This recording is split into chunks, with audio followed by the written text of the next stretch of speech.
Pues bueno, chicas, ahora vamos con el tema de la hipersensibilidad, ¿vale? Que es un tema muy importante que suele caer también mucho en EBAU, como ya comentamos en el vídeo anterior.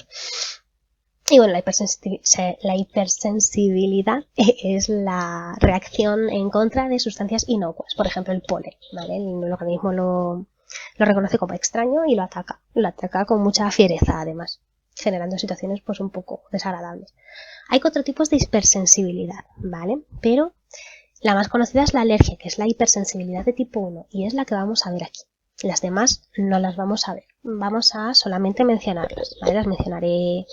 Pues tenemos la de tipo 2, que es la citotóxica, la tipo 3, que es la mediada por complejos antígeno-anticuerpo, y la retardada, que es la tipo 4. Pero nosotros vamos a centrarnos en la tipo 1, que es la alergia, que a todas nos sonará mucho porque una gran parte de la población pues la sufre, algunos de vez en cuando y otros de forma constante. A ver, vamos a ir poquito a poco. La hipersensibilidad de tipo 1, la alergia, tiene varias fases. La primera fase es la sensibilización. El organismo entra en contacto por primera vez con el alérgeno y los macrófagos lo captan, ¿vale? Al captarlo son esos alérgenos, que por aquí hay alérgenos, pues son alérgenos, son fagocitados. Y bueno, muestran sus fragmentos en superficie gracias a las proteínas de una cosita que se llama complejo de histocompatibilidad, que es el tipo de antígenos que tienen en su pared celular. Los linfocitos T colaboradores los reconocen y se anclan a ellos, liberando linfocinas que causan la maduración de los linfocitos B vecinos. Esto lo que hace es que estos linfocitos B se transformen en células plasmáticas, es decir, de la sangre, y liberen grandes cantidades de inmunoglobulina E, que esto es muy importante. La inmunoglobulina E se va a unir y van a recubrir los mastocistos, que son unas células del sistema inmune, acuérdense, que liberan histamina. Luego tenemos la fase 2, que es la de activación de los mastocistos que tienen ahora su inmunoglobulina E ahí por todo su alrededor. En este momento tiene lugar a partir del segundo contacto, cuando las moléculas del alérgeno se unen a la inmunoglobulina E que está en la superficie de los mastocistos. Se genera la liberación hecha por mediadores químicos como la histamina, que son los antihistamínicos que nos tomamos para evitar que esa histamina suba, la serotonina y las prostaglandinas, ¿vale? Esto también es importante. Se liberan histamina, serotonina y prostaglandinas y esto genera una respuesta muy potente como la inflamación, el estornudo y demás, que es la siguiente fase. La fase 3, que es la fase de alergia. Aquí tenemos la fase de alergia, vamos a verla para que se vea todo bien. Es la reacción del cuerpo a toda esta liberación de mediadores químicos de histamina, serotonina y prostaglandinas.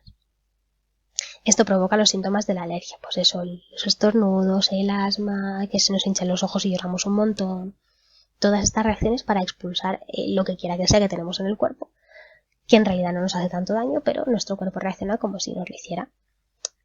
Cuando nuestro sistema inmune se le va un poquito de las manos el asunto, se puede producir un shock o choque anafiláctico, que puede ser la muerte o descenso brusco de la presión sanguínea. Puede ser una u otra o las dos. Por eso es tan peligrosa la alergia muchas veces y por eso hay que tener mucho cuidado con las cosas que nos causan este tipo de reacciones para tenerlas controladas. Tener cerquita los antihistamínicos y bueno, hay ciertas personas a las que les ponen una vacuna contra la alergia para que el organismo pues esté un poquito más preparado, ¿vale? Se llaman así las vacunas de la alergia, las ponen en el hospital, sobre todo ahora en esta época. A continuación, chicas, vamos a hablar de las inmunodeficiencias. Acuérdense que ya vimos que tenía que ver con la tolerancia, este tipo de situaciones. Y bueno, tenemos dos tipos de inmunodeficiencias, que es que nuestro sistema inmune no ataca bien a los patógenos, a los organismos o seres extraños que entran en nuestro cuerpo. Las inmunodeficiencias pueden ser innatas, por deficiencia de linfocitos B, de linfocitos T, inmunodeficiencias inespecíficas, inmunodeficiencias debidas al desarrollo normal de los órganos linfoides, por ejemplo, que el timo no esté bien desarrollado, que el bazo no esté bien desarrollado, que tengamos algún problema bioquímico dentro, etc. Y luego tenemos inmunodeficiencias adquiridas, como la infección por VIH, algunos tipos de cáncer, la leucemia o la malnutrición. Cuando nuestro sistema inmune no está bien preparado para neutralizar la entrada de distintos organismos patógenos o elementos extraños a nuestro cuerpo, decimos que estamos sufriendo o que es la persona en cuestión o el organismo en cuestión porque también lo pueden sufrir y otros animales que no es el ser humano, que está sufriendo una inmunodeficiencia.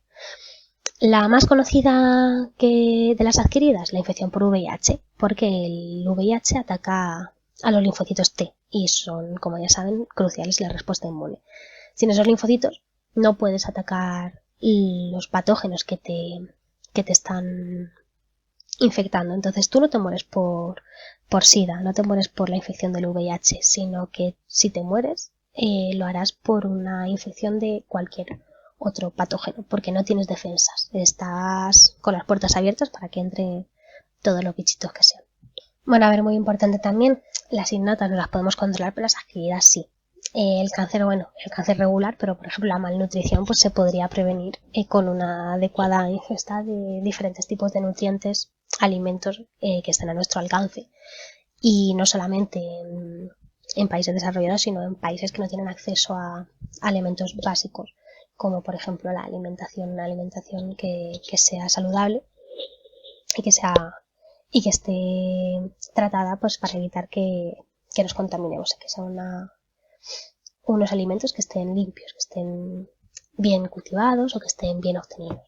Malnutrición también se da cuando comemos solamente bollos. A ver, hay mucha gente que vive en países con una gran cantidad de acceso a alimentos constante y eligen comer bollos todo el rato. Entonces sufren malnutrición porque les faltan un montón de nutrientes, tienen carencia de grasas insaturadas, o sea, de lípidos insaturados, mejor dicho, de vitaminas, de proteínas.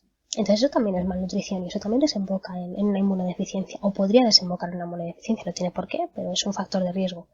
Por lo tanto, no pensemos en la malnutrición solo como una persona que no puede acceder a la comida, sino una persona que, aun teniendo acceso a cualquier tipo de alimento, accede a los que son menos saludables todo el rato, ¿vale? Por eso es importante garantizar el acceso a todos los tipos de alimento que hay para poder adquirir todos los nutrientes, un acceso igualitario para que todo el mundo lo pueda consumir y una buena educación para que la gente elija bien el tipo de alimentación que va a construir para su correcta nutrición. La infección por VIH se puede evitar pues simplemente identificando tú como persona si estás infectado o no, si has tenido alguna situación de riesgo, no compartiendo jeringuillas, relaciones sexuales siempre con protección, nada de hacer transfusiones de sangre caseras, en plan vamos a hacer un pacto de amistad y me rajo la mano y tú también y juntamos ahí las sangres, eso ni hablar, vale. Como no sé si se puede evitar del todo es el paso de una mujer embarazada a su bebé. Eso la verdad es que no estoy muy puesta en ese tema, así que no se lo puedo decir.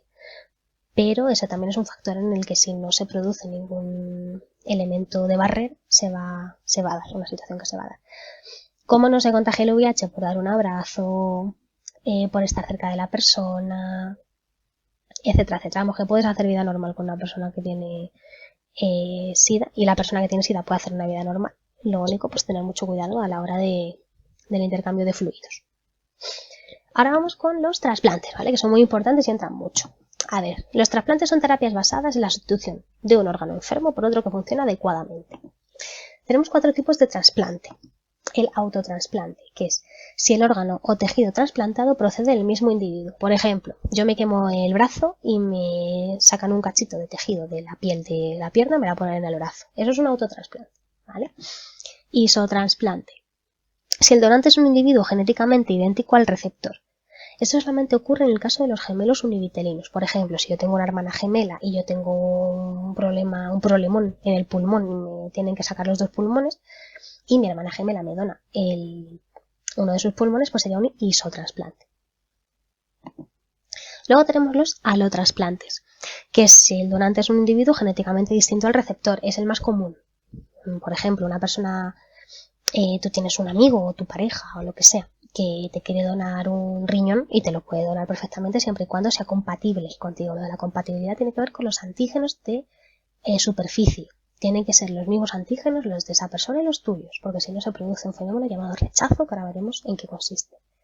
Y por último tenemos un senotrasplante. Si donante y receptor pertenecen a especies diferentes, que sí que esto se da, ¿vale? Te pueden poner un cachito de tubo digestivo de cerdo, por ejemplo, o de vaca, o pues Bueno, de vaca igual no, porque es un rumiante. Pero de otra especie distinta, en resumen. Además de los trasplantes de órganos, que tenemos, pues aquí tenemos un hígado, los riñones, corazón, pulmones, transfusiones de sangre también se podrán considerar un trasplante, ¿vale? Tenemos todos estos tipos de trasplantes, les pondré unos vídeos para que los vean también. Aparte de este de la aplicación, tenemos unos trasplantes que también son pioneros y que son muy necesarios también en ciertos casos, que son los trasplantes de cara, ¿vale? No se asusten con la imagen, yo lo siento por el shock que les acabo de poner aquí. No les quiero poner una imagen en la que salga una persona que ha sufrido un accidente, pero los trasplantes de cara son muy buenos. En el momento en el que se sufre un accidente de coche, te quemas la cara entera, muchos ataques con ácido en diferentes países también se estilan bastante, por desgracia. Entonces te deforma la cara entera, que es tu signo de identidad, ¿vale? Entonces aquí tenemos lo que vienen siendo los músculos de la cara y el esqueleto, y luego está la piel, que es la carcasa que tenemos. Entonces, como nos protege, nos ayuda a defendernos también, es una de las barreras primarias, acuérdense, de las infecciones, es muy importante no solo por la autoestima y por la salud mental del individuo tener una cara reconocible, sino porque también nos ayuda a defendernos con más facilidad de otros organismos, ¿vale? Entonces les pondré unos vídeos para que ustedes los vean. Vamos a ver lo que es el rechazo.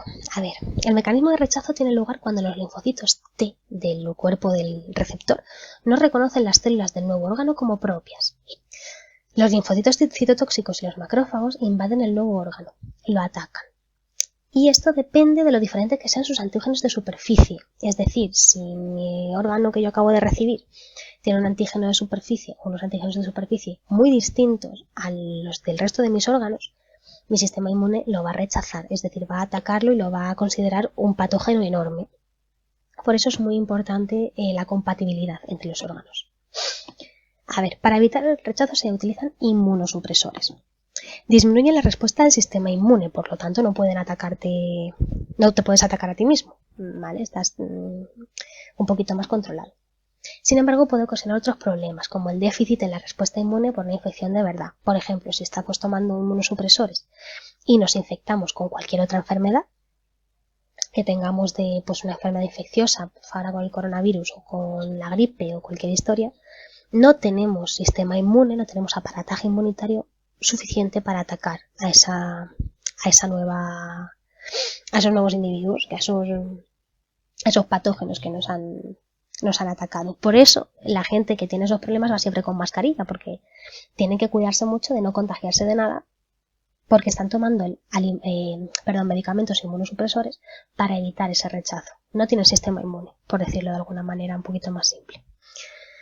Pues muy bien, chicas, les voy a colgar este vídeo más los vídeos con el tema de los trasplantes, los ejemplos de los trasplantes de cara y los trasplantes de órganos normales, ¿vale? Para que vean que no es una carnicería, que es que no te abren en canal y te sacan el órgano, sino que es ahí como muy preciso y con una cirugía de mínima invasión, que es muy importante porque así generas menos estrés al cuerpo y corres menos riesgo de infección, de cargarte un órgano o una vena o arteria que no deberías.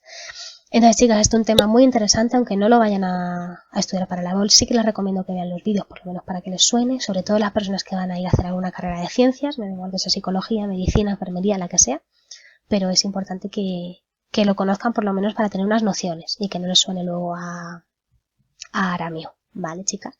Pues nada, mucho ánimo, cualquier duda me preguntan y nos vemos prontito. Chao, chao.